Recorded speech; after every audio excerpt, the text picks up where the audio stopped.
is blowing in the wind. The answer is blowing in the wind. The answer, my friend, is blowing in the wind. The answer is blowing in the wind.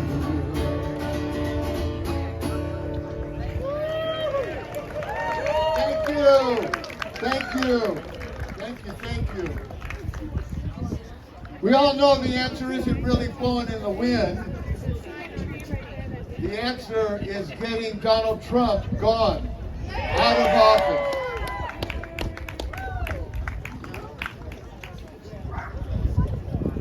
All right, got two more songs for you.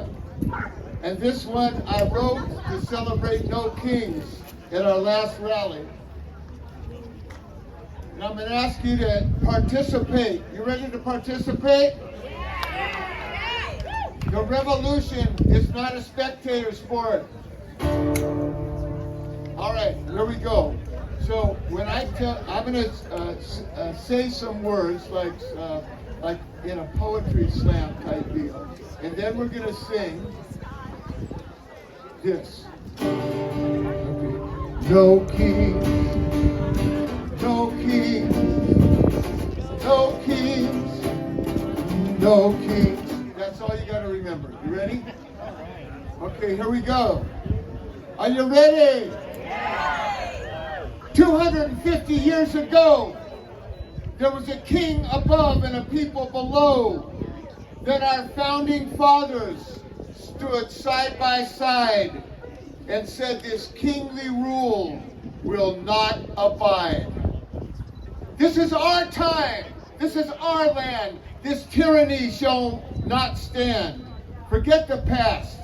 From this day hence, we the people declare our independence. You ready? No king, no king, no king. Everybody, no king. If you believe it, sing it. No king, no king, no king.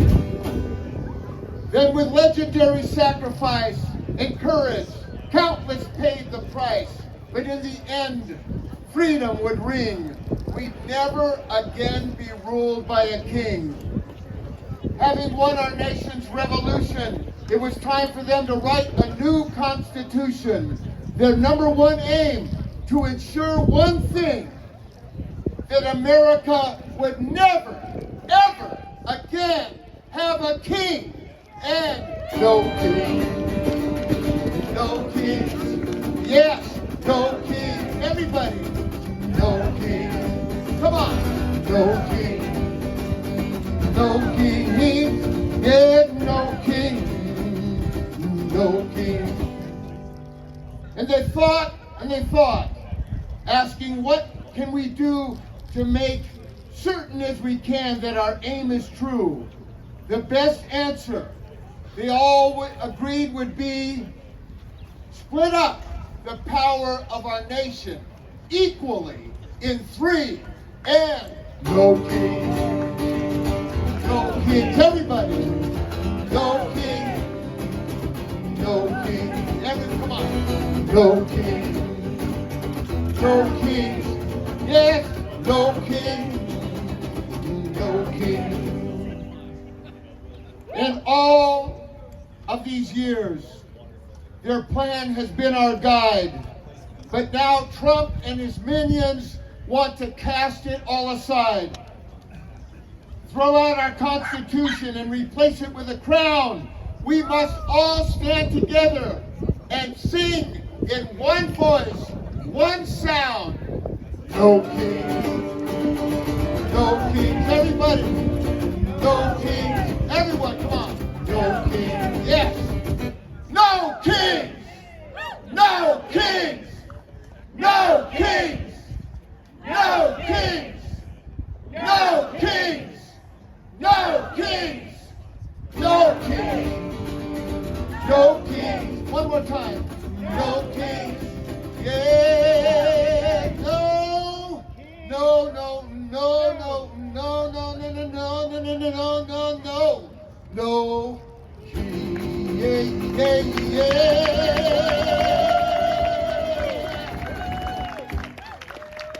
Thank you. Thank you, thank you. All right, one more tune, Sally, yeah? We have time or not? Yeah? One more tune. Okay. All right, y'all.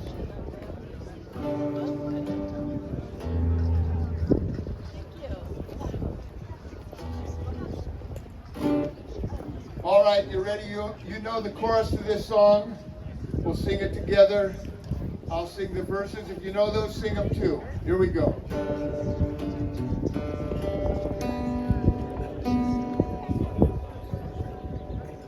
Oops. Don't do that. You know, I don't memorize lyrics like I used to, folks. All right, here we go.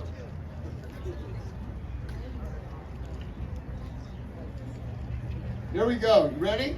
Yeah.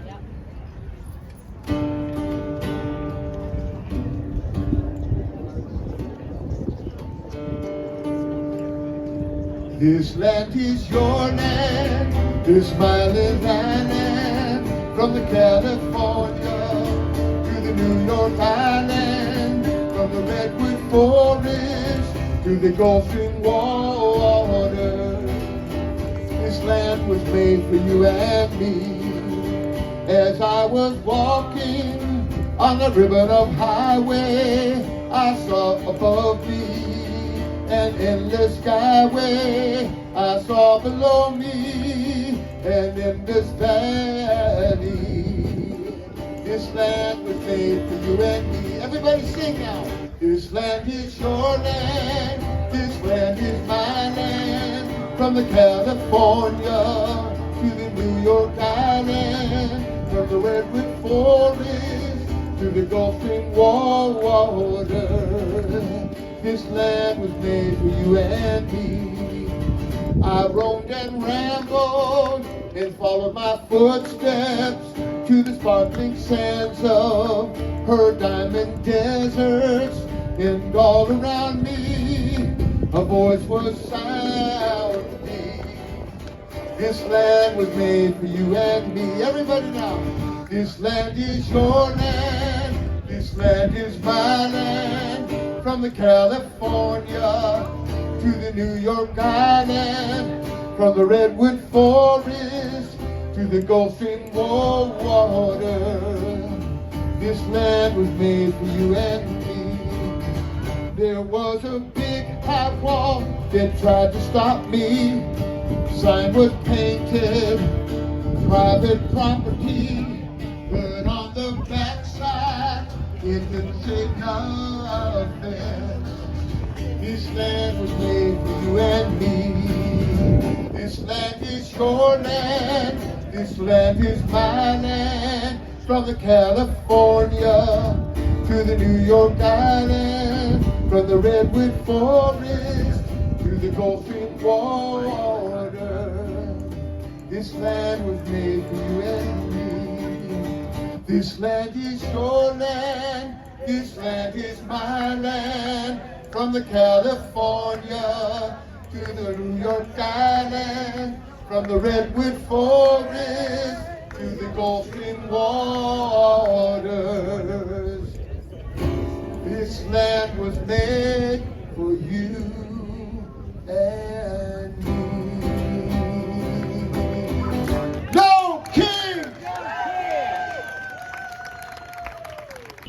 I want to welcome you all to No Kings 3 here in Fairfield, Iowa. So this event is put on by Jefferson County, Iowa Indivisibles. I am Cheryl Fusco Johnson. Other people on our leadership team are Holly Moore, Sally Hare, and Randy Dillon. Did I forget anybody? Ferguson does a lot to help us. He's pretty busy on city council though. Hello, Patriots! Welcome to the revolution.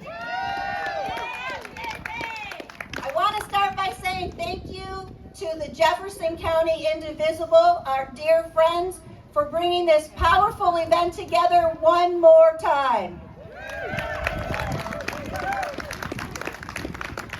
And thank you all for showing up is important, right? Because when people show up, things happen. When people show up, this means something. I'm holding this thing. I like to talk with two hands, so bear with me. It means people are paying attention, right? We're all paying attention. And this is where democracy has always begun. Not in golden ballrooms.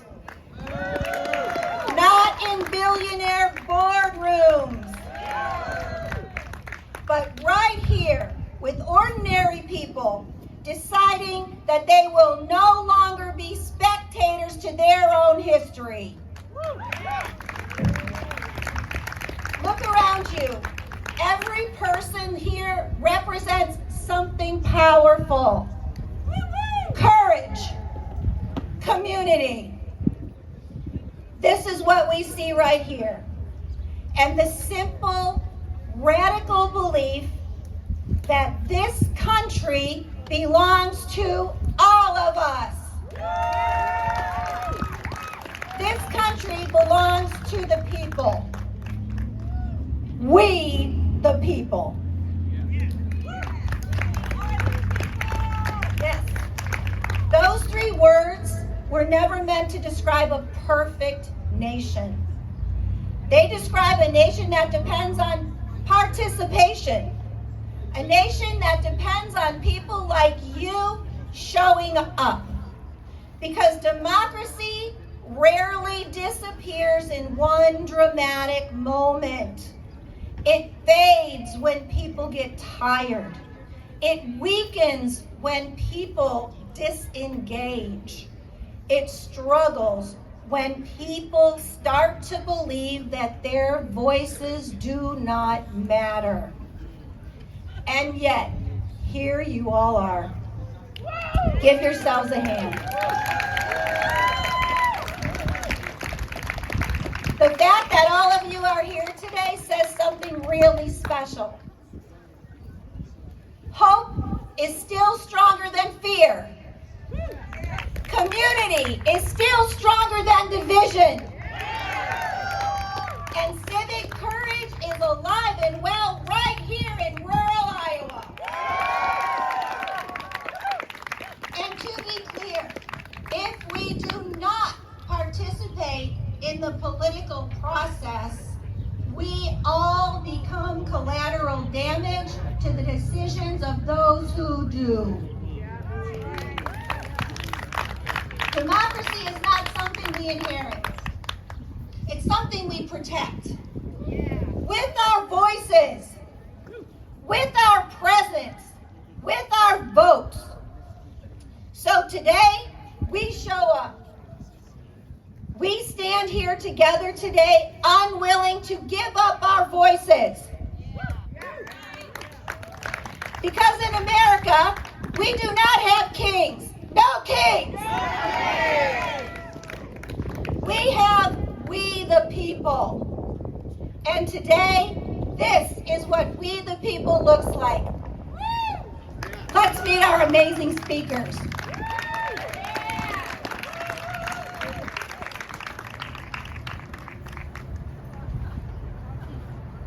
Okay.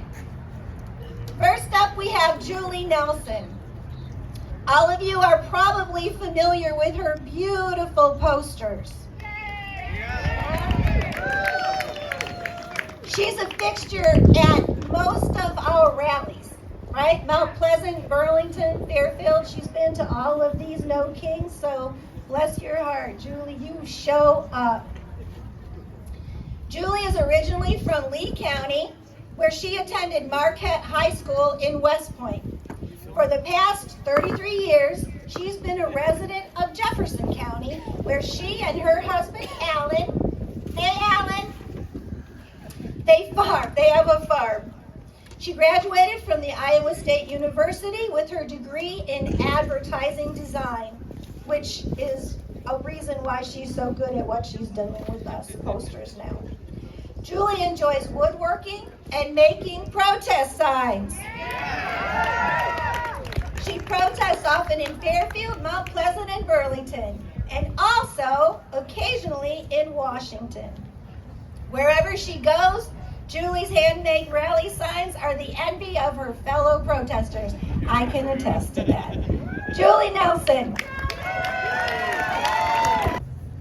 Hello and welcome everybody to No Kings 3.0. There's an old saying, you can fool all the people some of the time, and some of the people all of the time, but you cannot fool all the people all the time. Now is the time for America to wake up and quit being fooled. Today is day 432 of the second Trump administration. Trump promised to help the little guy, the working class, those who feel they've been left behind for far too long.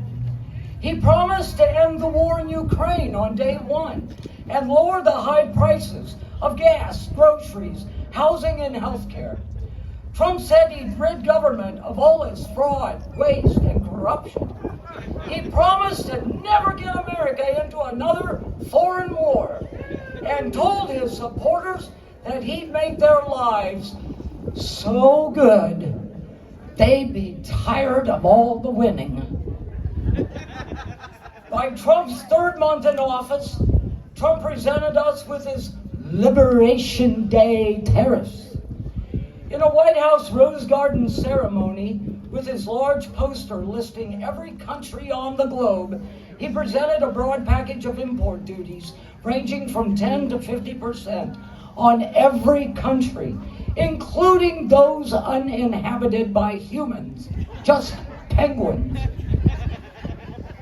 He claimed then, as he still does today, that those countries would pay the tariffs on the goods they export to the U.S. Tariffs never work that way. Tariffs have and always will be a consumer tax paid by the businesses that import those goods and then often pass that tax on to we the consumers. Then the very next day, on April 3rd, Trump announced a 25% tariff on all imported automobiles. It was like an April Fool's Day joke. Those tariffs cost every American family on average $1,800 in higher prices last year. And they were found to be illegal by our Supreme Court just last month. We've watched the most inept, uneducated, inexperienced Trumpian lackeys, many of whom either worked on Trump's campaign or came from Fox News, to be appointed to his cabinet. For example, a Secretary of Education who was the executive director of professional wrestling. Then there's the Secretary of Defense, a former Fox News contributor who showed up drunk and late to work. And there are so many others. And now we're constantly hearing reports of Trump's lackeys spending tax dollars on things like, a $200 million video ad, private jets, special vehicles, and Secret Service detail for a girlfriend and her drunk friends. I'm sure we'll probably faint when we learn the totality of all the waste, abuse, and corruption of this administration. Our nation has never dealt with a government administration so embedded in scandals, cover-ups, defiance, and contempt for the rule of law. We are truly in a constitutional crisis when our own president and attorney general ignore court orders. We have watched the party in control of the entire trifecta ignore the norms, the laws, and the desires of the people, constantly relinquishing congressional powers to the executive branch, making Trump essentially a king. We are living under authoritarian dictatorship as long as Congress continues to be silent and unmoved. Luckily, our lower courts have been holding the line so far. We find ourselves in economic calamity, a reckless war with no explanation, no plan, and now Trump telling Congress that he will sign nothing into law until the Democrats help Republicans passed the SAVE Act, allowing the Republican Party to disenfranchise millions of legal voters in hopes of winning the midterms. As the conservative Republican former Judge Michael Ludig said, enough. We are a nation of laws, not men.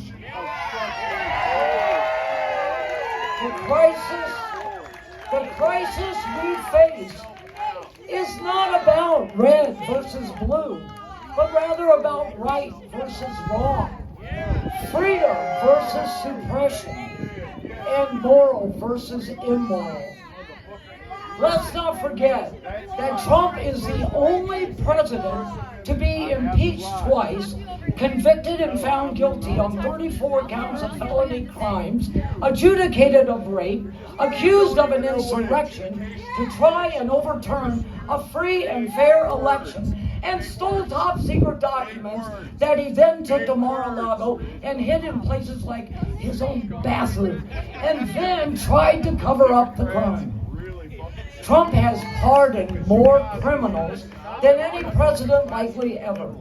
He pardoned all the January 6th insurrectionists, many white-collar criminals, and even the biggest cocaine trafficker in our nation's history.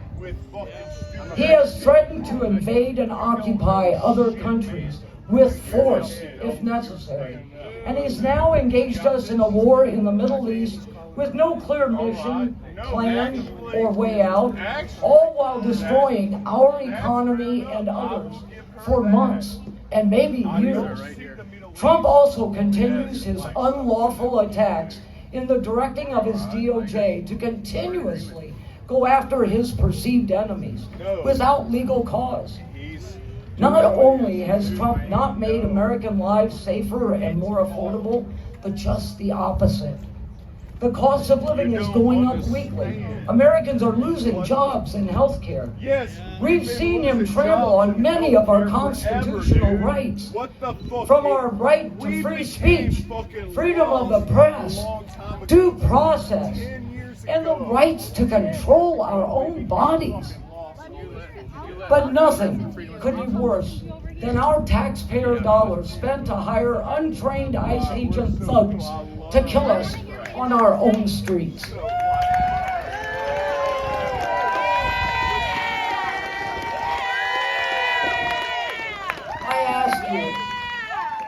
I ask you, why would any civilized person take orders from a narcissistic, pathological, lying, rapist, felon, draft-dodging, demented old man? Seriously. In conclusion, the stakes couldn't be clearer. Democracy and the Constitution are on the line this year. Our very rights, freedoms, and rule of law are hanging by a thread. We know it sounds cliche, but this coming election truly is the most consequential in our lives. We must be clear-sighted, well-informed, and above all, we must let our voices and our votes be heard and counted. It's time we take our country back. The power is the people.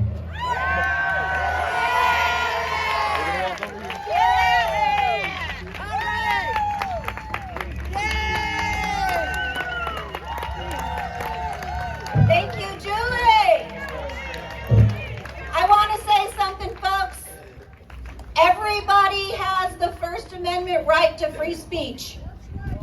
No matter what it is they're saying, as long as they're saying it peacefully and with respect. Right?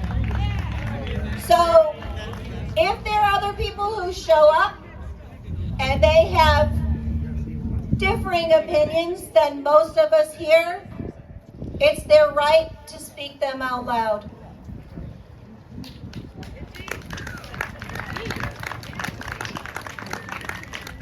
So let's keep that in mind.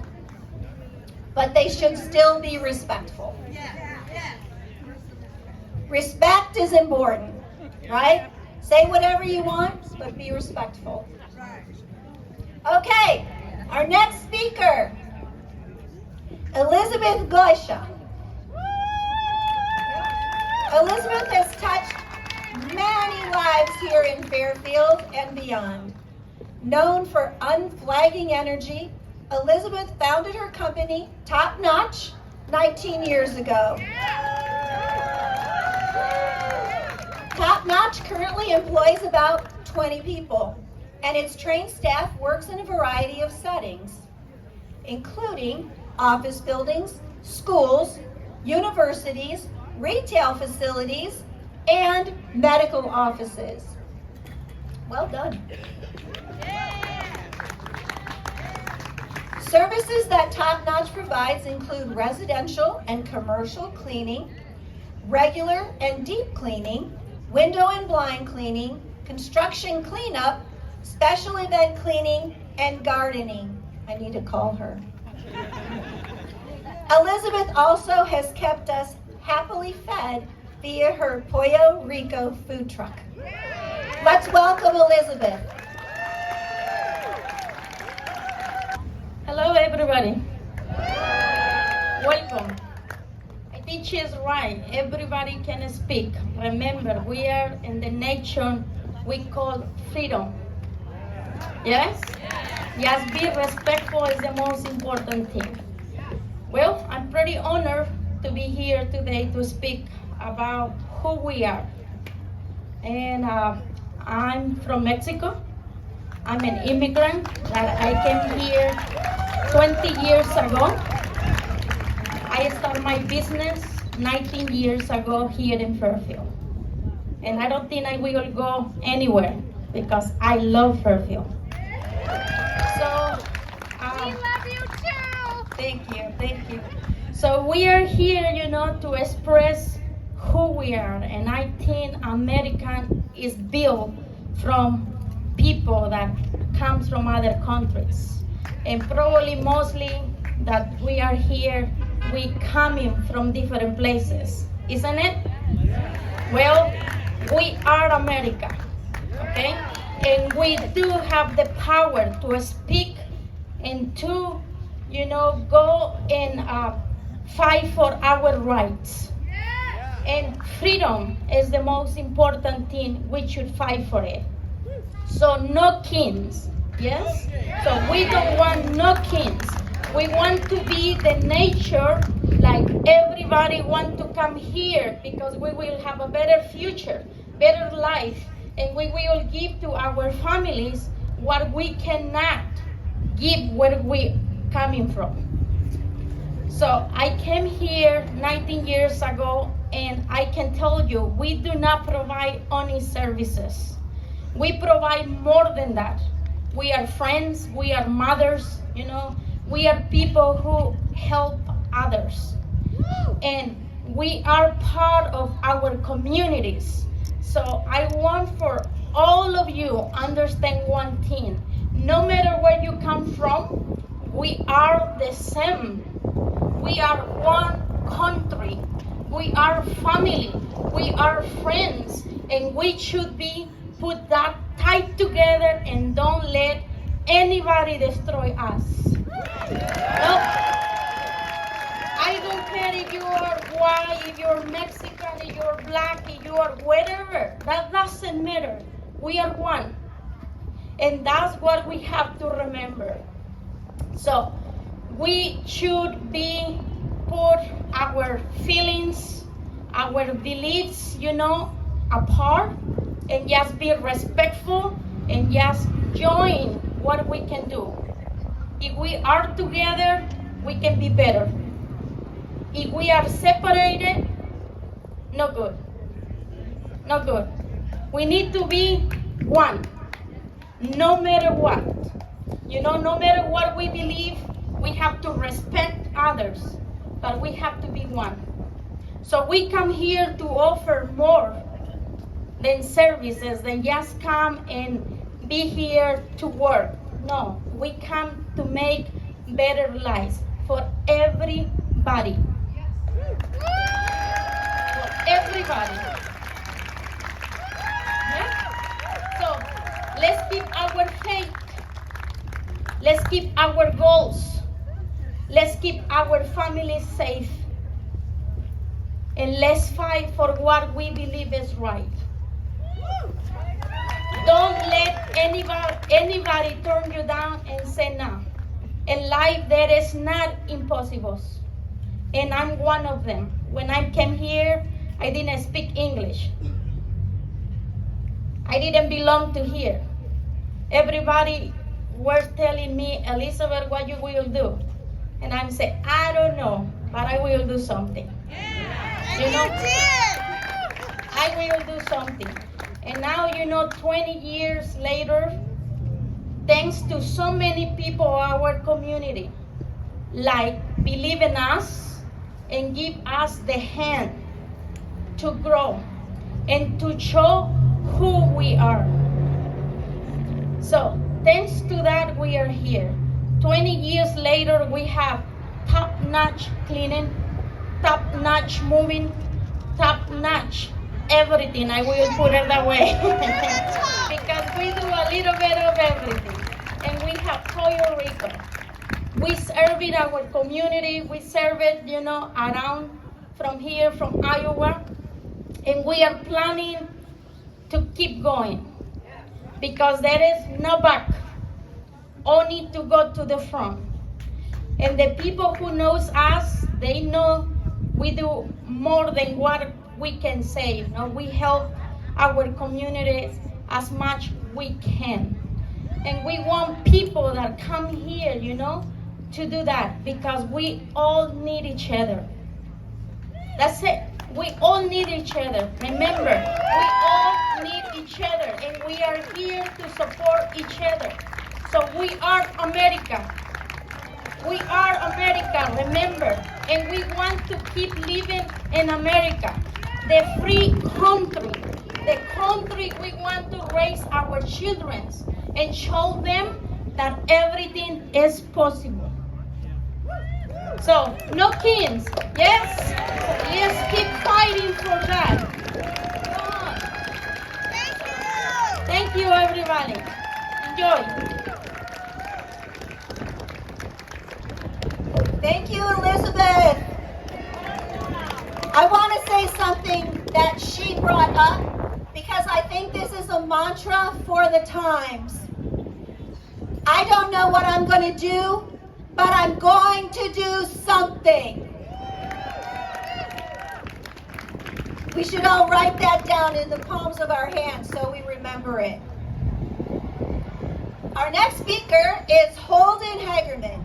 He's an activist, an artist, originally from Minneapolis, now living here in Fairfield. Living in Minneapolis in 2020, Holden became directly involved in community liberation efforts. Community liberation efforts, I love the sound of that. By necessity during the George Floyd uprisings. Since then, he's remained a staunch advocate for the liberation of all marginalized working class people. You can find him here in town helping to organize local activists as well as our local music scene. Recently, he spent time in Minneapolis again during the ongoing federal occupation and is here now to share some of his experience. Let's give it up for Holden. Good afternoon, everybody. Hope we're all feeling good. It's a little breezy out here, but we made it. Thank you. Sounds good. My name's Holden. I have been living here in Fairfield for the last 2.5 years. I moved, like she said, from Minneapolis, Minnesota. And I want to talk a little bit about this federal occupation in Minneapolis. A little feedback? Okay. Because this isn't without precedent, both in the way that the community responded, but as well as the way that the government chose this as where they'd fight their battle. The working class people of Minneapolis have been in an ongoing power struggle against the state for a very long time. George Floyd didn't come from nowhere. we have cases like Jamar Clark and Philando Castile that have pushed racial tensions in Minneapolis to the brink, leading to things like the occupation of the 2nd Precinct. And 2020, the lynching of George Floyd was the example of the complete breach of the social contract between the state and the community. And I'll tell you right now, I watched that precinct burn with my own eyes. I have been face to face this year with federal agents, including the night of the shooting of Julio Sosa Celes, where they unleashed tsunamis of tear gas in residential neighborhoods, deeply black neighborhoods. And this wanton violence continues. And as much as people have organized, as much as people have resisted, not a lot has changed. And why is this? Because workers, labor, holds all power. But we have to organize in order to take it back. The moment that we all stop is the moment that none of this bullshit can continue. Because we as workers, as the working class, have all of the power. We just have to take it. So I want to put out a call out right now. We need to abolish ICE. This agency has existed for 23 years, and this country has existed for 227 years without it, and we will be just fine without this agency, because this social contract has been shredded. There is no way that they can ever come back from all of the horrible crimes against humanity that they are continuing to commit.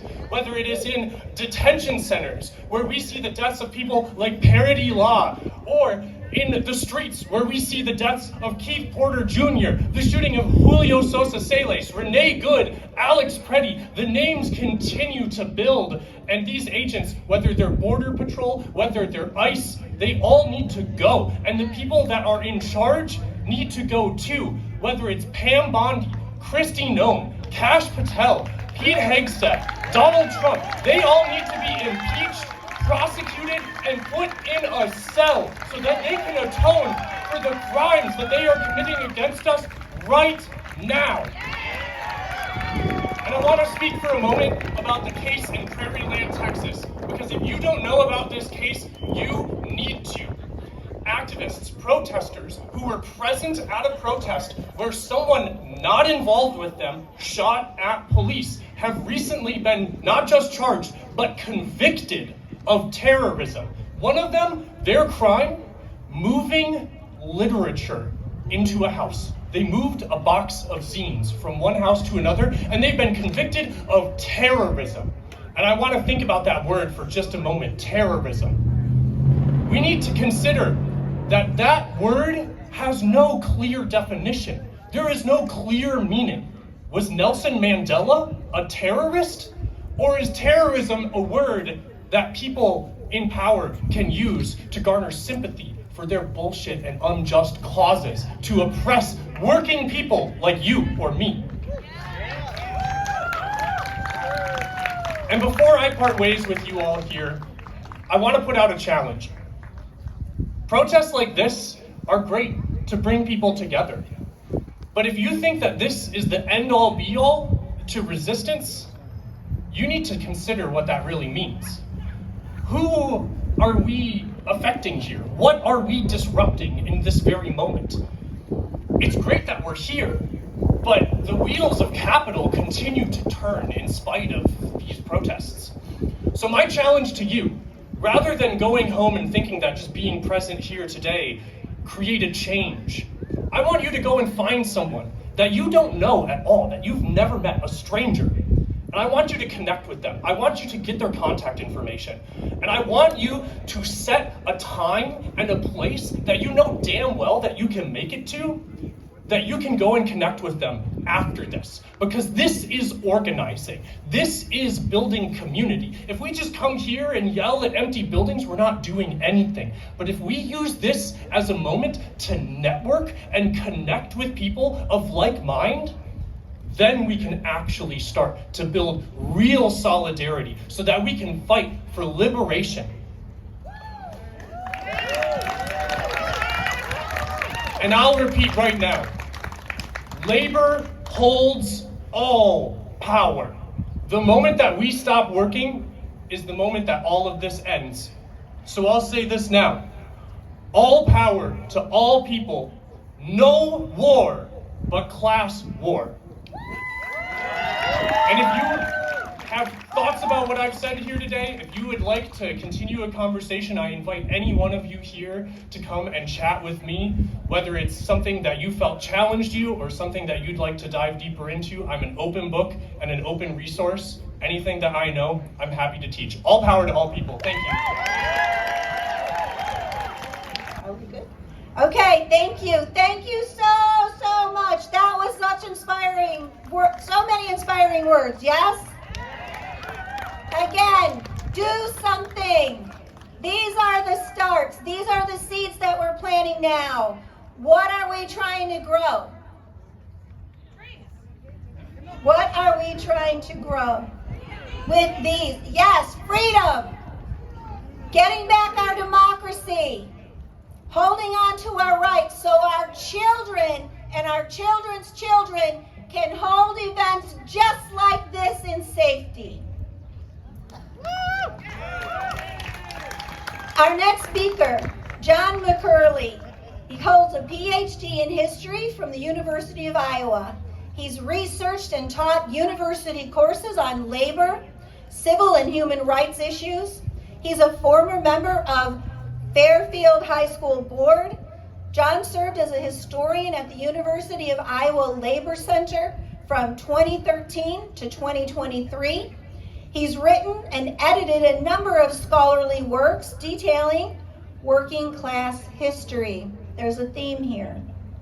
His awards include 2 fellowships from the American Folklife Center at the Library of Congress. Very well done. John currently serves as Ottumwa Regional Director of UNISERV staff for the Iowa State Education Association. John?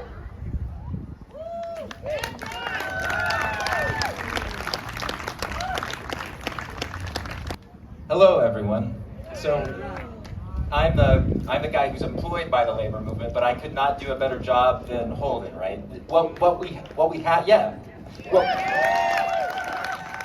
this is incredibly important, right? I mean, one of the things that I have studied is the generational change in movements. And well, one of the beautiful things about what we have here is that it is a multi-generational movement that we are engaged in. And one of the reasons it is so powerful is not just because of the experience of the people who have been engaged in multiple movements over time, over many decades, but it's the fact that we have younger folks, right, who are also part of the movement, who are seeing how much things don't work for them, how broken in many ways systems are, and promises unmet. And what that creates is, I think, a real possibility for real fundamental and systemic change, the kind that we need, the kind that resulted in, frankly, the Trump presidency.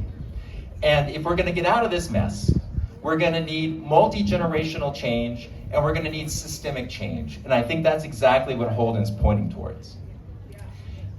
So again, but let me bring you back to the institutional labor movement, which is the thing that I've spent most of my life studying and working in.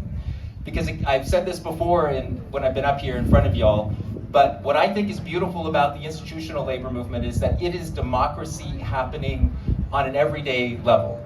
So right now, as we speak, this is contract bargaining time. So this means that there are little fights, little dramas, little acts of democracy happening everywhere around us, because teachers, support staff, county road crews, they are bargaining contracts in places, and again, I know that we're in a variety of different places where we have wonderful business owners here, but where work is not necessarily a place where oftentimes we find we don't oftentimes find freedom. And as a result, people have to come together in order to try to claim democracy in those spaces. That is what the labor movement is for. And so what that means is that we have, just as we have here, a giant movement to reclaim democracy on the national level, the labor movement is small versions of that fight happening in workplaces all around us. And it's a practice ground for this kind of work, right? And so what I want to remind us, the way I want to connect these two things, is that not only am I sure that we have amongst this crowd, as we have always had, members of the labor movement who bring that experience with them from fighting those fights every day in their workplaces into the larger fight. But what we need, especially now, because the institutional labor movement is profoundly small, but smaller than it has ever been since the Great Depression. 5% approximately of workers in the country as a whole are in unions. So only 5% of you likely have had that experience of fighting those daily battles for democracy in your workplaces. And I suspect that there's plenty of you who, because of the lack of experience, are suspicious. I mean, let's just talk, we are here to talk truth, folks, right? And so what that means is that, exactly, we need to bridge those things. We need the folks who have had those experiences fighting in the front lines every day to be engaged in these fights, and we need the folks who have never experienced the labor movement to get engaged themselves and or to fight with and alongside those folks who are doing those daily workplace battles.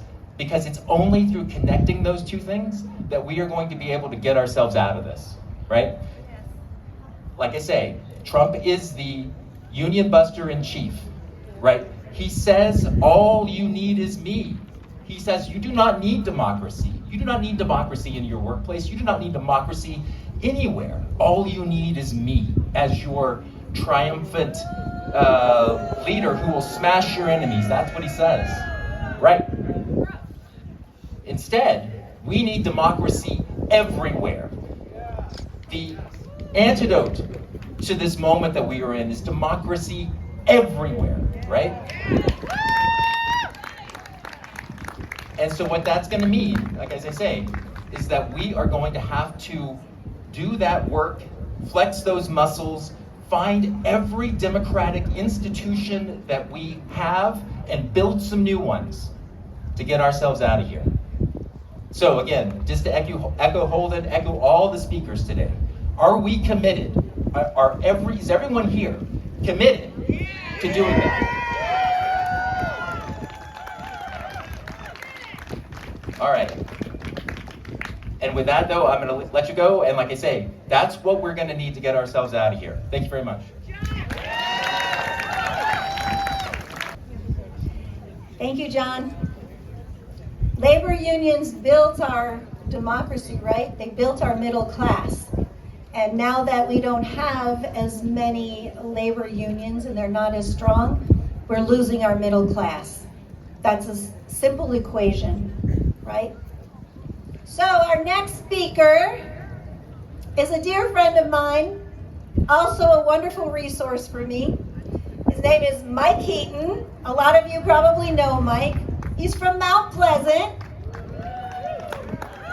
Mike is a community leader, media producer, and rural advocate based here in Southeast Iowa. After 20 years of working in politics, international development, education, Mike co-founded HedgePost, a media company focused on connecting communities through local storytelling, events, and civil engagement. Mike is also a co-host of the 3 Rural White Guys podcast. Shout out. Woo! Who loves this podcast? If you haven't listened to it, you need to. It's amazing. Here he brings a candid rural perspective to politics and culture. Through his work with nonprofit and media initiatives, he is committed to strengthening democratic participation, amplifying local voices, and building more inclusive communities. Mike Heaton. All right. Hey everybody, how you doing today? So I'm going to focus on a little bit of a toolkit today, okay?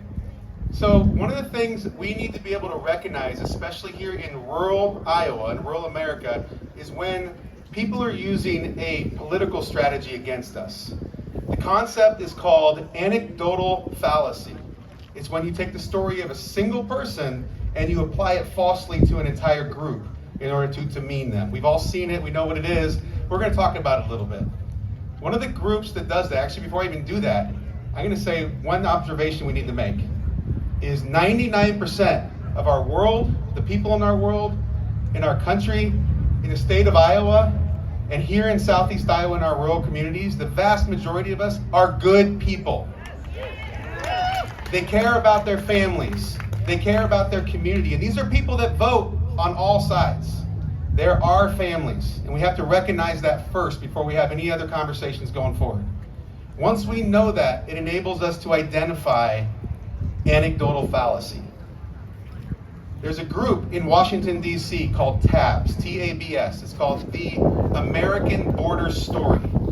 They push themselves out there as if they're a news organization. They're not. They're a propaganda machine. Their only job is to show that immigrants are the villain.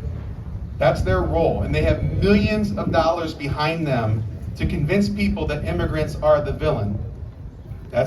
They use a tactic called anecdotal fallacy. This tactic, everybody wondering why I'm holding a big jar of rice. This tactic goes like this. This jar of rice has about 16,000 grains of rice in it. 16,000.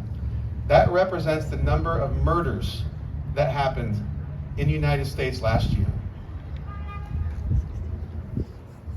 What this group does is they open up this jar and they start sifting through. I'm not going to open it here because I'll probably spill it everywhere. But they start sifting through all of the rice until they find that one grain, that one murder amongst 16,000 that's done by their target group. An immigrant who's undocumented, who's a man, who maybe has a background of crime, who's from, let's say, Venezuela, because that's one of the countries that's in the news right now, right?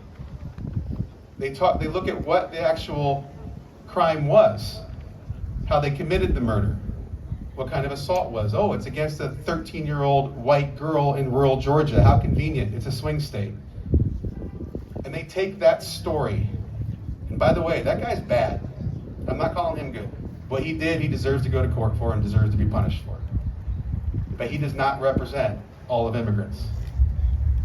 And they take that one story and they put millions of dollars behind that one story. Millions of dollars. They make documentaries. They put talking points together for pundits. They send messages to churches to have them teach about this one young girl whose life was taken from her.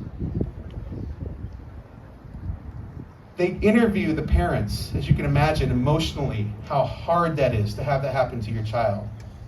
And what they do is they create fear, that emotion that causes people to take complex issues that we can normally reason through, and because we get that fight or flight response, we narrow it down to make it a single villain. And that is their goal.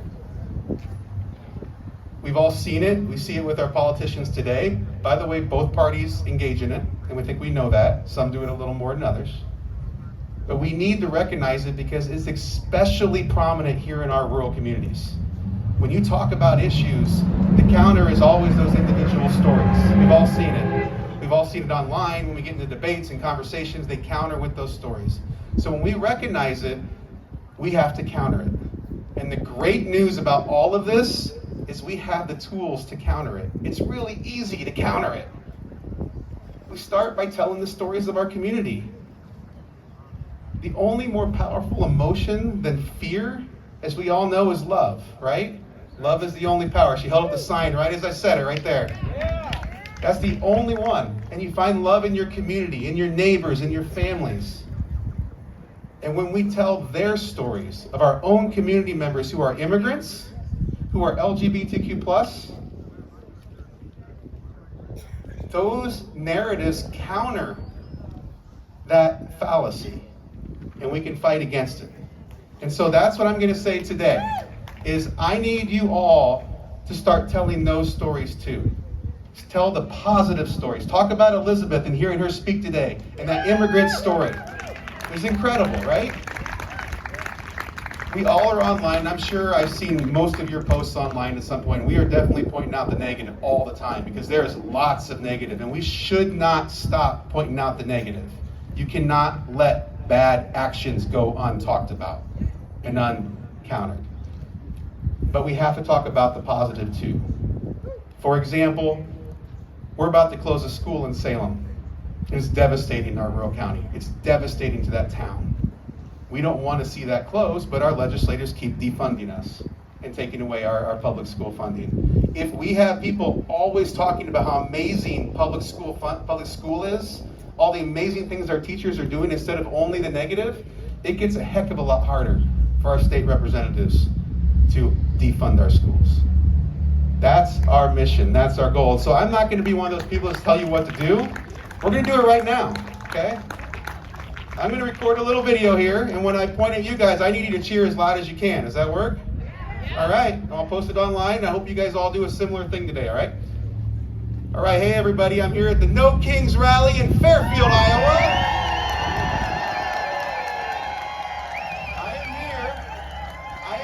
Some of the most incredible people who care about their community.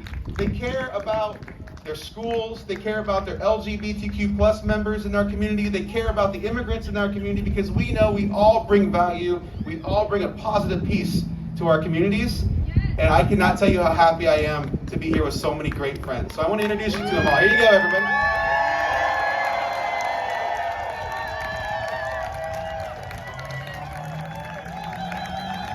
Thank you all. Thank you, Mike.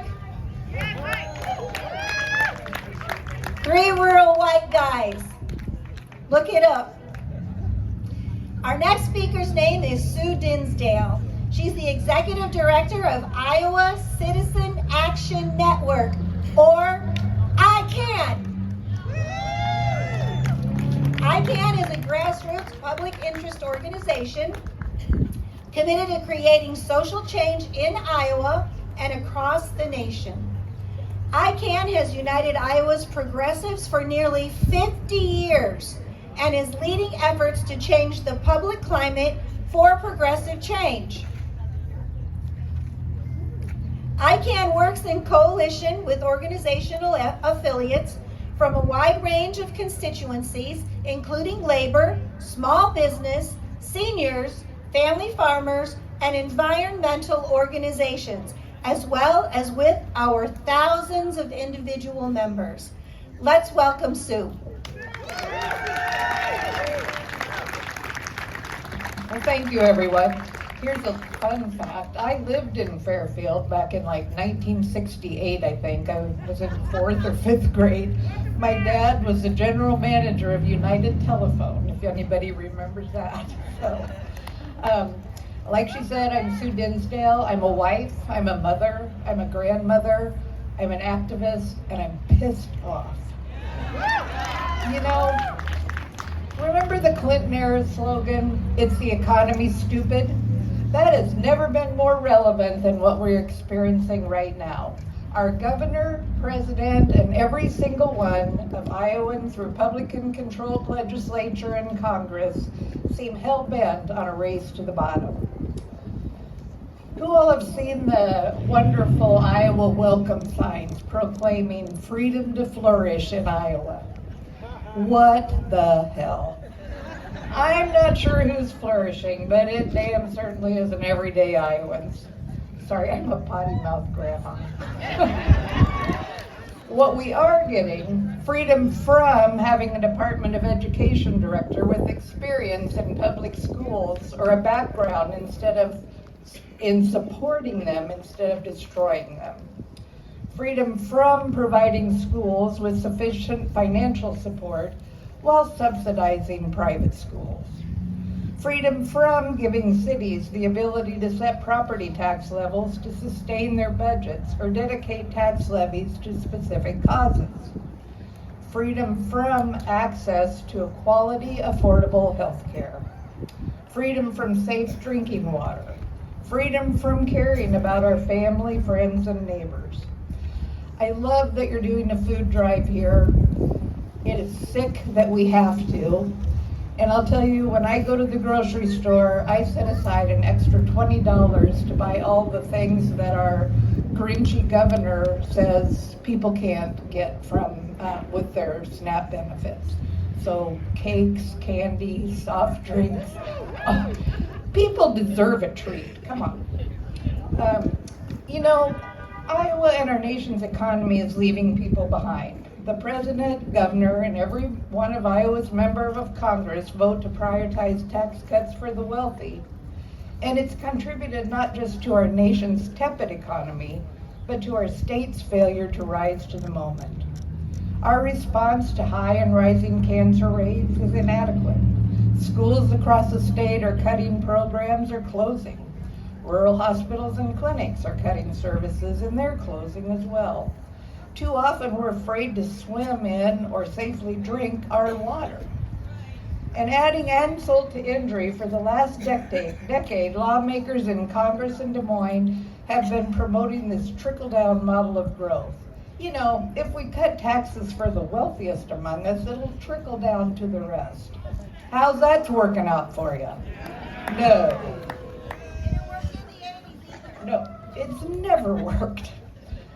Throw in a president who desperately wants to be a king, who says our economy is booming, that he single-handedly brought down grocery and gas prices, that our income is rising, investment is soaring, and inflation has been defeated. We say bullshit. What we have is an unsanctioned war in Iran, tariffs, a cruel campaign against immigrants, demeaning our veterans. Did you see them at that dignified transfer? The whole Iowa delegation, all with their arms around each other and big grins on their faces? Despicable. That was despicable. They're shrinking the safety net that helps people facing tough times, illness, injury, or job loss. Working people are feeling the strain. And we can't forget the big bullshit bill signed into law last July and supported by every single one of Iowa's congressional delegation. While families are struggling, literally going hungry, billionaires are enjoying their tax breaks that came at the expense of us. Boo is right. The ACA Enhanced Premium Tax Credit helped over 100,000 Iowans afford health coverage through the ACA marketplace. Without those credits, nearly 50,000 will lose their coverage, and millions more are facing skyrocketing premiums. These aren't just numbers. These are our friends, our families, our neighbors, our seniors. Cuts to Medicaid will affect over 603,000 Iowans, 3 in 5 adults, 1 in 2 persons with disabilities, 2 in 5 children, and 1 in 3 pregnancies. And then there's the cuts to the Supplemental Nutrition Assistance Program, which is so draconian and awful, my gut just wrenches. You know, nearly 70,000 people in this congressional district alone rely on SNAP to feed their families. So is anyone here tired of hearing about waste, fraud, and abuse when it comes to helping our fellow citizens? I think the real waste, fraud, and abuse starts with the president who wants to be a king, a power-grabbing governor, and the elected representatives who enable them. Masked secret police are terrorizing our communities. An illegal catastrophic war is putting us in danger and driving up costs. Attacks on our freedom of speech, our civil rights, our freedom to vote, cost pushing families to the brink. Trump wants to rule over us as a tyrant. But this is America, and power belongs to the people, not to wannabe kings or their billionaire cronies. So we going to do about it? We're doing it today. We show up. We call and call and call our representatives. We go to town halls. We write letters to the editor. We talk to our families and friends. We tell the stories of Iowans. And most importantly, we vote. Thank you. Thank you, Sue. I love a grandma with a potty mouth. I happen to be one. Our next speaker is Patrick Bosold. He's been an advocate for world peace, worldwide sustainable living since 1972, following a tour of duty in the U.S. Army. Thank you for your service. Here is he. He moved to Fairfield in 1979. He came here for college and participated in the founding of the World Peace Assembly on the MIU campus that same year. He has participated in numerous peace and sustainability groups, including Veterans for Peace and their visits to Iowa's congressional delegation in Washington, D.C. Patrick has worked to promote U.S. policies that emphasize world peace and social, economic, and environmental justice. Patrick? Okay. Thank you, and everybody. How's that? All right, good. Thank you for showing up. As other speakers have said, this is the first thing you have to do. You need to do it every day, and I'm not going to try to say a whole lot more than the other speakers have done because they've done a good job. Thank you.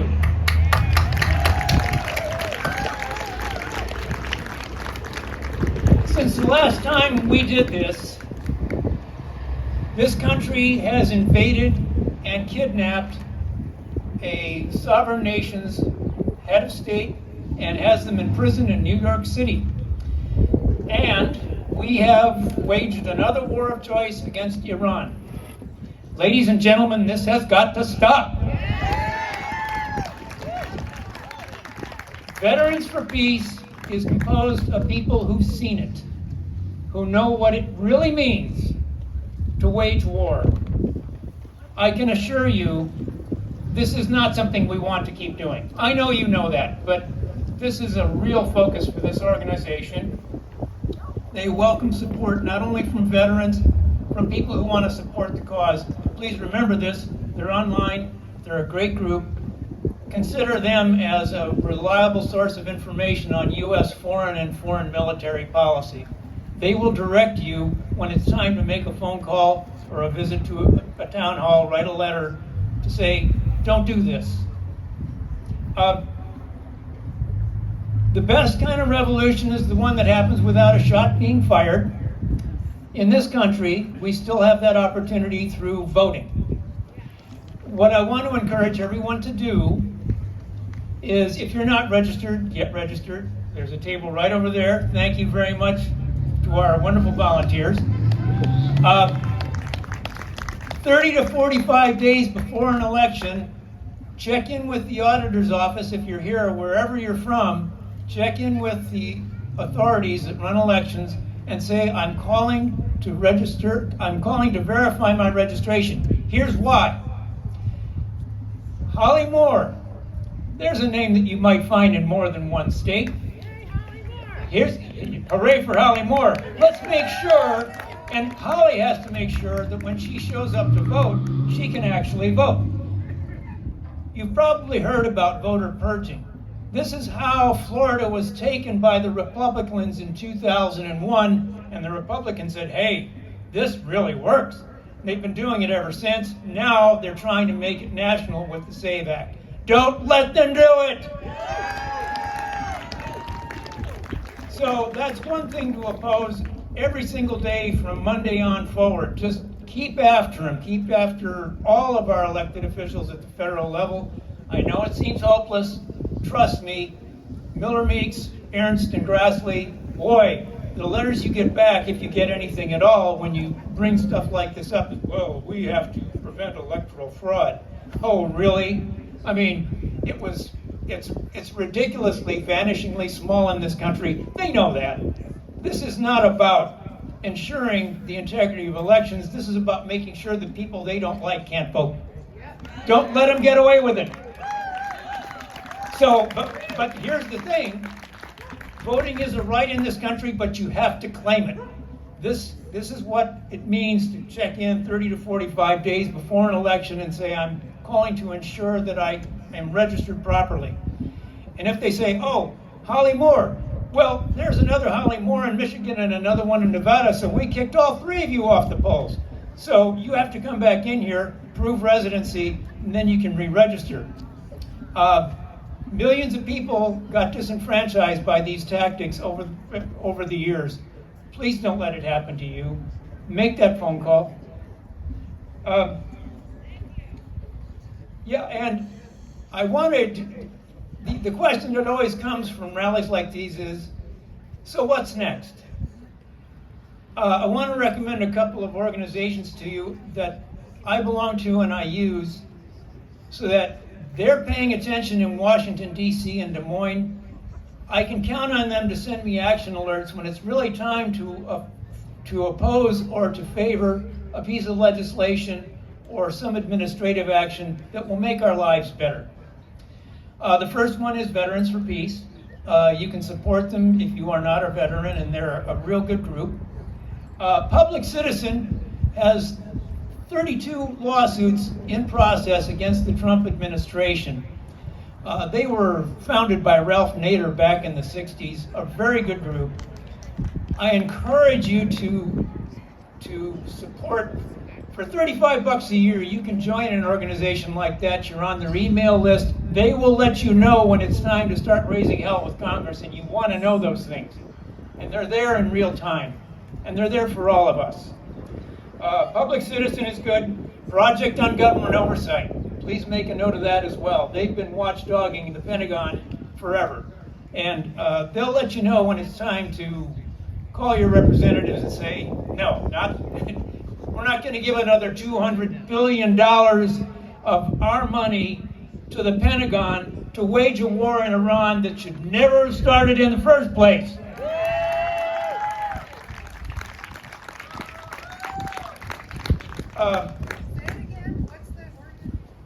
Project on Government Oversight, POGO for short. Very simple lookup, and you'll be glad that you sent them a little money and got on their email or other contact list. They're very good. So the reason I'm mentioning those organizations, let me just give you a couple of others. Oh man. Women's International League for Peace and Freedom. They have a branch in Des Moines and they're wonderful. So that's another group to support. Again, for a modest amount of money, you can become an annual member, and they'll let you know when it's time to act. That's what we all need. That's what I need. Listen, in closing, I cannot thank all of you enough just for showing up. We need to keep doing this every day, just, even a little bit of time every day, so that we're staying on top of the process. As I said at the beginning, the best revolution is the one that you conduct successfully without a shot being fired. Let's remember that this is our country. We don't want to keep waging wars against countries that are not a threat to us, no matter what the Republican delegation from Iowa says. Let's not let them get away with this anymore. Thank you for coming today and for taking the time to hear me out.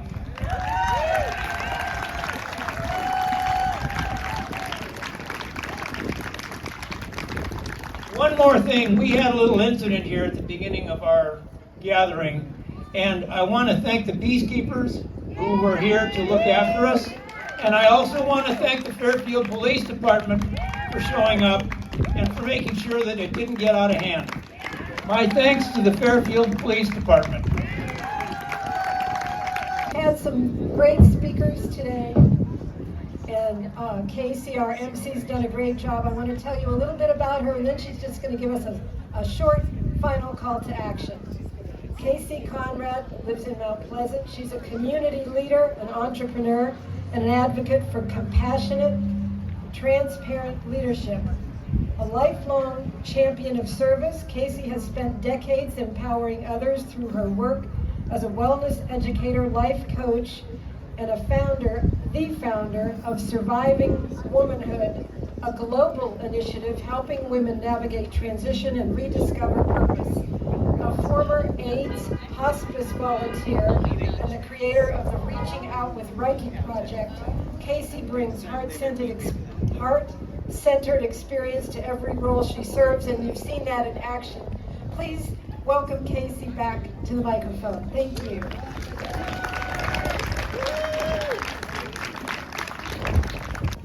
Hello.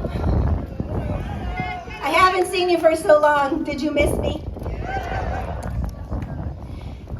So, this has been a wonderful day. Again, let's show our love to the speakers.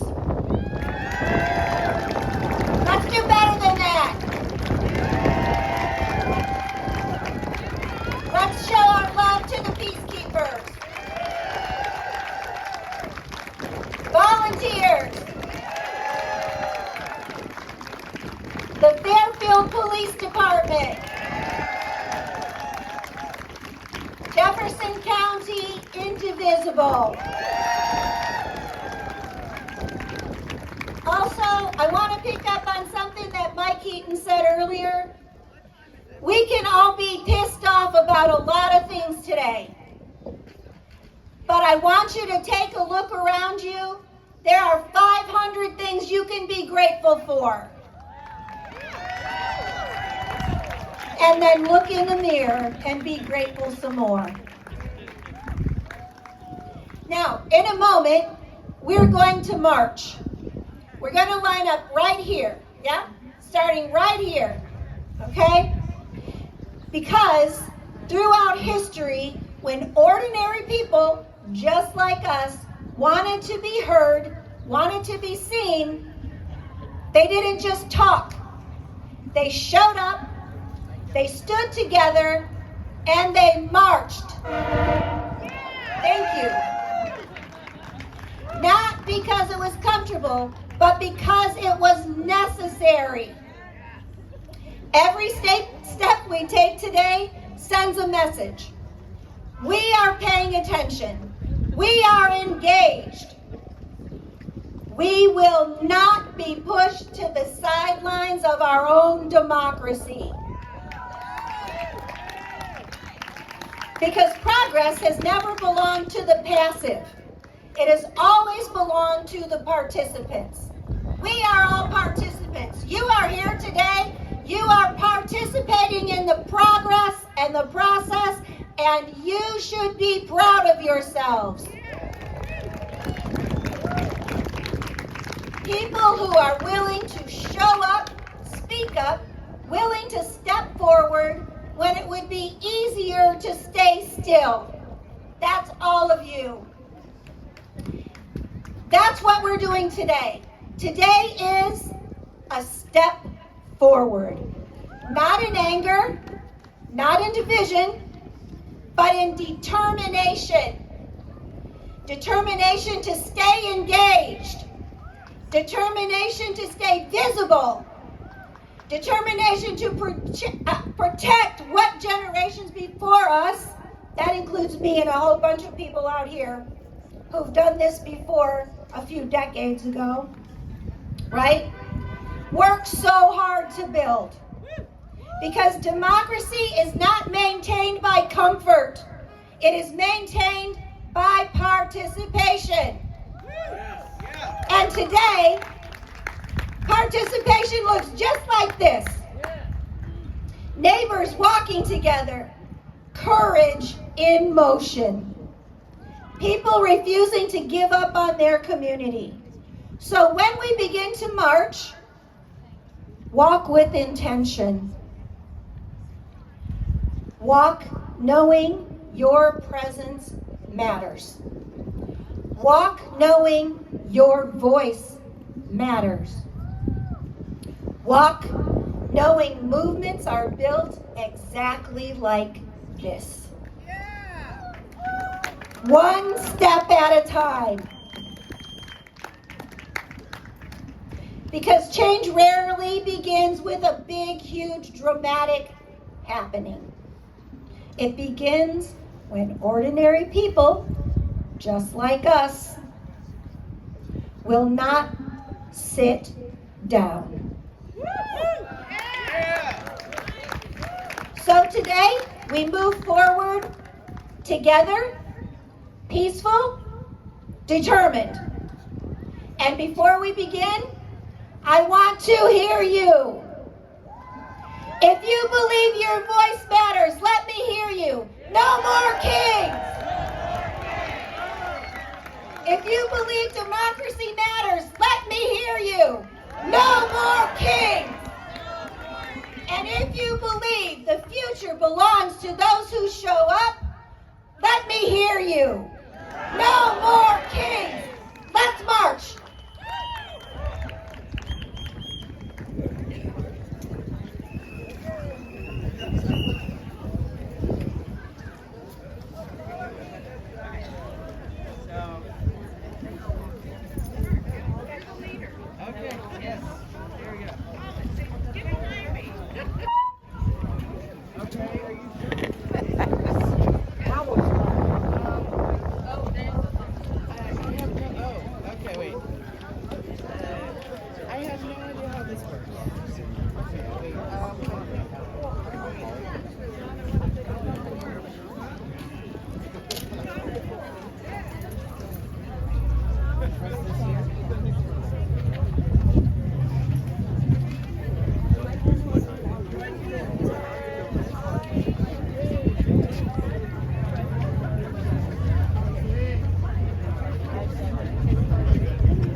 I know him up there.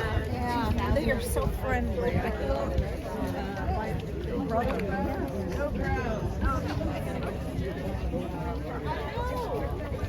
She's going to start her own cafe or something. She just has a lot of energy.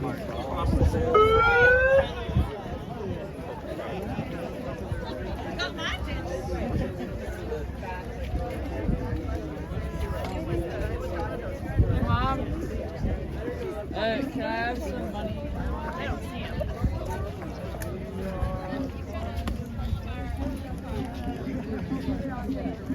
Right. Yeah, we just got that.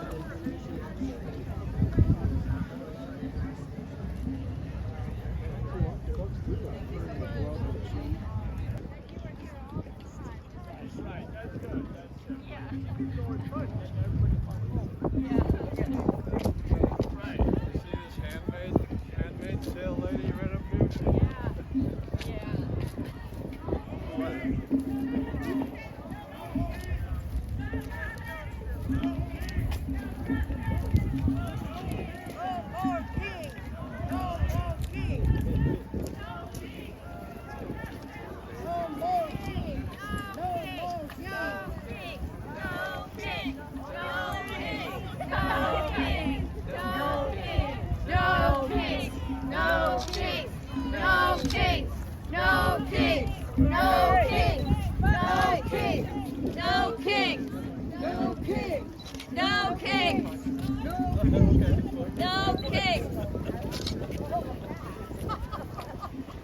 I couldn't see because of my size.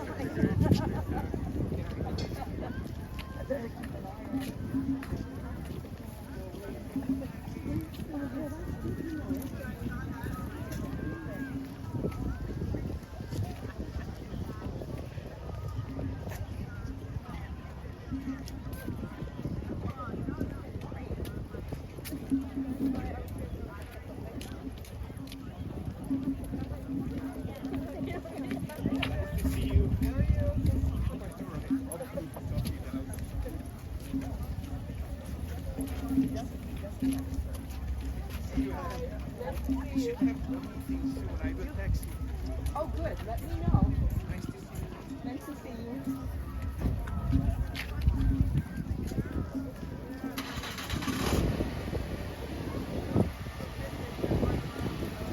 Oops.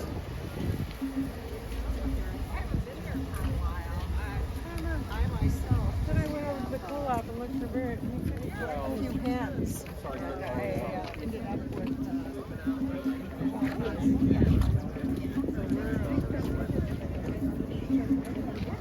Yeah, right over here. Yeah. So, yeah, well, luckily I never. We lost it. Yeah, it happened. I've had to avoid a lot of mistakes.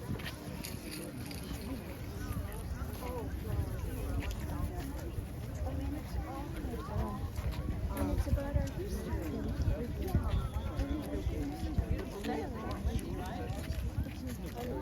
It's just the wind. Activating resistance and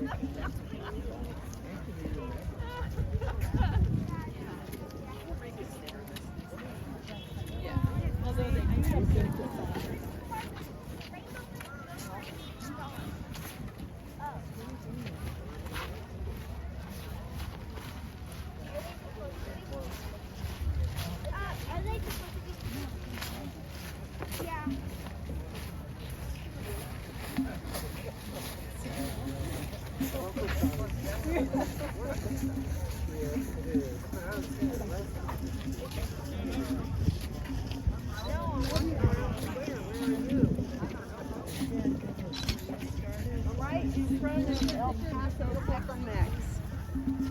Do you see me? Okay. Turn it. I think we had kind of the same idea. Turn it. She already got you on that side. Oh yeah.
chip cuts have got to go. Hey, hey. Ho, ho. These chip cuts have got to go. Hey, hey. Ho, ho.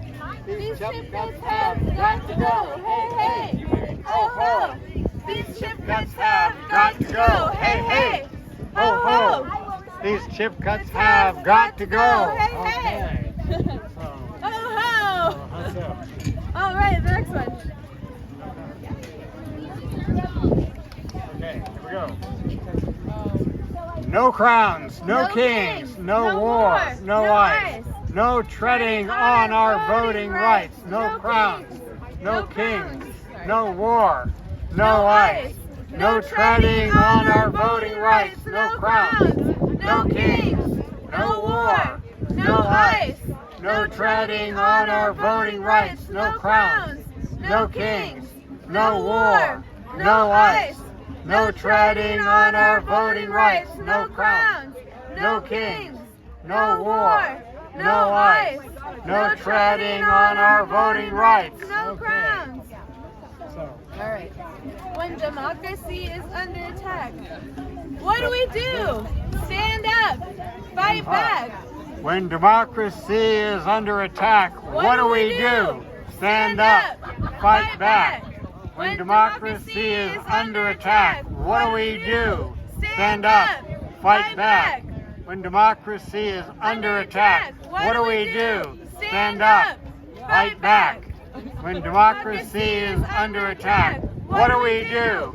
Stand up, fight back. All right. I think we have done it. Ho, ho. These chip cuts have got to go. Hey, hey. Ho, ho. These chip cuts have got to go. Hey, hey. Ho, ho. These chip cuts have got to go. Hey, hey. Ho, ho. All right, the next one. Okay, here we go. No crowns, no kings, no war, no ice, no treading on our voting rights, no crowns, no kings, no war, no ice, no treading on our voting rights, no crowns, no kings, no war, no ice, no treading on our